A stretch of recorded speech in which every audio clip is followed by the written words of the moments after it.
Sai Ram. Swami Nityananda, revered as Bhagavan Nityananda of Ganeshpuri or Vajreshwari, is among the most extraordinary spiritual masters of the 20th century. Though it has been recorded that he was born in 1897, he is considered as a Janma Siddha, meaning right from his birth itself, he knew that he is the embodiment of the divine, that he is the Divyatma Swarupa. There was no need for him to do any spiritual practices in order to achieve this realization, enlightenment, or moksha as we know it in Sanskrit. Though not much is known about his childhood years, this much is known that he traveled all across India, including the Himalayas, counseling people, guiding them, and working out many miracles. Ultimately, he returned back to the south of India and in the early 1930s set up an ashram at Vajreshwari or Ganeshpuri in the state of Maharashtra. That is where people from all across the country and even different parts of the world came to him seeking cures, seeking assistance, seeking spiritual growth, seeking all kinds of things. But he would very rarely speak. His immense spiritual power would be transmitted just in silence. People would be in his company and they would receive their answers. Whatever little he spoke has been recorded by a devotee of his in a book called Chidakasha Gita. But that is very little. Yet his impact was immense. His impact is immense. Let me not say was, because it continues even to this day. He gave up his body in 1961 and he was succeeded by Swami Muktananda. Now at that same point in time, he had many disciples, of course. One among them was Swami Shradhananda. Now Swami Shradhananda was given charge of Swami Nityananda's ashram in Hospet in Karnataka. The reason I introduced Swami Shradhananda is because of his remarkable story. Years after becoming a disciple of Bhagwan Nityananda, many years after the passing of Bhagwan Nityananda, Swami Shradhananda was directed by his own guru to another Bhagwan. Bhagwan Shri Sathya Sai Baba, the Kali Yuga Paripurna Avatar, our dear Swami. This story is riveting, fascinating, insightful, and one that is sure to fill our hearts with thrill.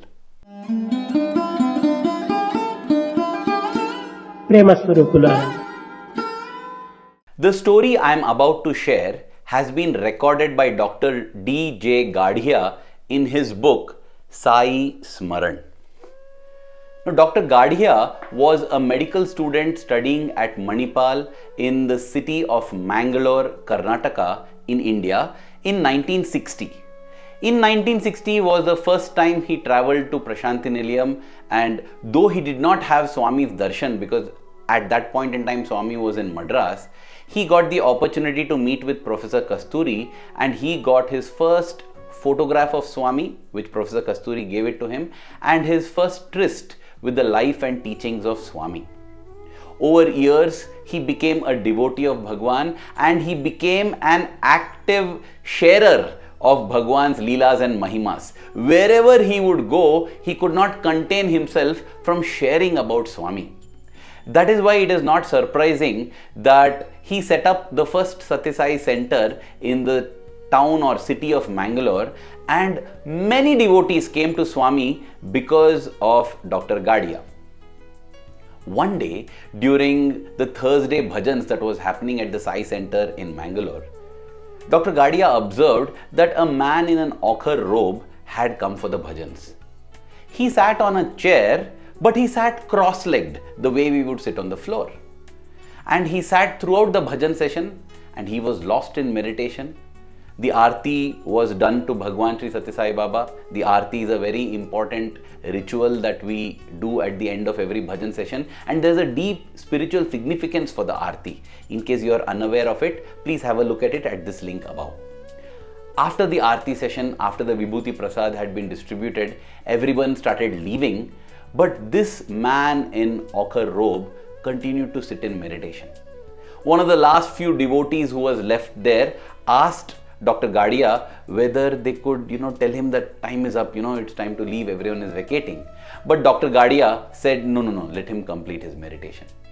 And so, several minutes later, after this ochre-robed person completed his meditation, that is when Dr. Gadhia went up to him and introduced himself. The first thing that this man said was, "My master has guided me to go and meet Bhagwan Sri Sathya Sai Baba. Can you take me to him?" That is when this ochre-robed man introduced himself as Swami Shradhananda, who is taking care of Bhagavan Nityananda's ashram in the Hospet area. And he said during his meditation he had been guided by his master, which is Bhagavan Nityananda, that he must visit Bhagwan Sri Sathya Sai Baba. So Dr. Gadhia said, "Of course, I will take you to Swami." Swami at that point in time was in Puttaparthi, more than 550 kilometers away from Mangalore. Then Swami Shradhananda says, "Kal kare so aaj kare so ab." Meaning, what good deed you wish to do tomorrow, do it today, and what good deed you wish to do today, do it right now. It was already around 8:30 p.m. and getting inspired by the words of Swami Shradhananda, Dr. Gadhia said, "Let us leave for Puttaparthi tomorrow morning at 5 a.m. And that is what they did. In 3 cars, 14 members, including Dr. Gadhia and Swami Shradhananda, set out and reached Puttaparthi sometime late in the afternoon. And all the 14 of them went to the darshan grounds. They sat there, darshan had been completed, Swami was in the interview room. As time passed, the interview room door opened and out walked Swami. And Swami walks straight to Dr. Gadhia and asks him, "Have you brought the Swami with you?" And Dr. Gadhia folds his hand and says, "Swami, he wanted to come, so I just brought him along." "Go," says Swami, meaning go into the interview room. And that is how Dr. Gadhia, Swami Shradhananda and the rest of the party, that is 14 of them totally, they went into the interview room. Now in the interview room, Swami Shradhananda was seated right beside Swami's chair. And Swami looked at him and began to wave his palm. What was he going to materialize? We don't know, because Swami Shradhananda immediately held Swami's wrist and said, "Stop! I have not come here to gather the peppermints that you are distributing. I have come here for something far greater." Seeing this, everybody else got shocked, and Dr. Gadhia thought that he might be reprimanded by Swami later on for getting such an audacious Swamiji along. But then Swami smiles at Swami Shradhananda and says, "I know everything about you. You are a great upasaka or a practitioner of the Gayatri mantra. Continue doing that and you are sure to attain moksha," Swami said. Dear brothers and sisters, the Gayatri mantra is a phenomenally powerful mantra, and it is possibly the only mantra which Swami has publicized. You can know more about this Gayatri mantra, which helps us not just in spiritual growth but also in worldly terms. In every way it benefits. That is there at this link above. The other mantra, of course, which Swami has shared possibly is the Sai Gayatri mantra. The Sai Gayatri and the Gayatri both are powerful mantras. Many people ask me which is more powerful, which is more preferable. Well, that is left to your choice, but both are equally powerful. And in case you wish to know about the birth of the Sai Gayatri mantra, that is there at this link above. Now, once Swami told this to Swami Shradhananda, Swami Shradhananda immediately let go of Swami's hand and said, "I am sorry, Swami." Swami said, "It is all right. If you don't mind, can I give peppermints to these children over here?" Swami said, pointing to the other members of the entourage who were in the interview room. Then Swami waved his hand, materialized Vibhuti and gave it to everybody except Swami Shradhananda. After that, Swami spoke some general things, and then it was time for the one-on-one personal interviews. Swami would take them one by one to the inside interview room. Again, Swami looked at Swami Shradhananda and asked, "Is it okay if I give these children personal interviews first and then see you?" Swami Shradhananda agreed, and that is how all the members of Dr. Gadhia's entourage got their personal interviews. And when Dr. Gadhia was with Swami during his personal interview, Swami said, "Don't worry about anything. This Swamiji is going to get a revelation of his lifetime." Wow. Swami already promised that, and then Dr. Gadhia came out and it was time for Swami Shradhananda to go inside. Dr. Gadhia and the rest of them sat outside in the interview room wondering what would happen. A few minutes later, the curtain parts and out walks Swami Shradhananda, profuse tears flowing down his cheeks. His eyes are glazed and he seems to be lost in ethereal bliss. He comes silently and sits without speaking anything. It was only after the interview they got to know what had happened. When Swami Shradhananda had gone in, Swami had not allowed him to even open his mouth and speak anything. Swami directly unbuttoned his robe and exposed his bare chest. And there, in Swami's heart, on Swami's chest, Swami Shradhananda had the darshan of his Guru, Bhagavan Nityananda. Bhagwan Nityananda blessing him from the heart of Swami, from Swami's chest. Seeing that was such an overwhelming experience that Swami Shradhananda immediately overcame all inhibitions and fell flat at the lotus feet of Bhagwan Sri Sathya Sai Baba. He held on to the feet, shedding tears, crying, weeping and saying, "Oh my Guruji, my Guruji, my Guru, you are here, my Guru, you are here." That was the darshan of Bhagwan Nityananda that Swami Shradhananda had almost more than a decade after Swami Nityananda had left his physical frame.